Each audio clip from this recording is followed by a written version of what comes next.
হরে কৃষ্ণ। ওম নমো ভগবতে বাসুদেবায়। ওম নমো ভগবতে বাসুদেবায়। ওম নমো ভগবতে বাসুদেবায়। শ্রীমদ্ ভাগবত তৃতীয় স্কন্দ স্থানম সৃষ্টি স্থিতি ষোড়শ অধ্যায়। বৈকুণ্ঠের দুই দ্বারপাল জয় ও বিজয়কে ঋষিদের অভিশাপ। শ্লোক 34।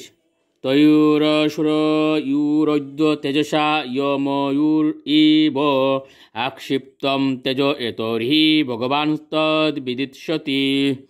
অনুবাদ: সেই দুই অসুরের তেজের দ্বারা তোমাদের তেজ এখন তিরস্কৃত হওয়ার ফলে তোমরা বিচলিত হয়েছ। এর প্রতিবিধান করার শক্তি আমার নেই, কেননা ভগবানেরই ইচ্ছাক্রমে এই সব কিছু হয়েছে। শ্লোক 37। বিশেষ্য স্থিতি লয় উদ্ভব এতুরাদ্যৌ যুগেশ্বরৈরপি দূরতয় যুগমায় ক্ষেমং বিদাশতি সনু ভগবানস্ত্রদিশ স্তত্রাস্মদীয় বিমৃশন ক্যা নিহার্তঃ। অনুবাদ: এ প্রিয় পুত্রগণ, ভগবান হচ্ছেন প্রকৃতির তিন গুণের নিয়ন্তা এবং তিনি বিশ্বের সৃষ্টি, স্থিতি এবং প্রলয়ের কারণ। তার আশ্চর্যজনক সৃজনী শক্তি যুগমায়াকে যুগেশ্বরেরাও সহজে বুঝতে পারেন না। সেই আদি পুরুষ ভগবানই কেবল আমাদের রক্ষা করতে পারেন। এ বিষয়ে চিন্তা করে তার কোন উদ্দেশ্য আমরা সাধন করতে পারব।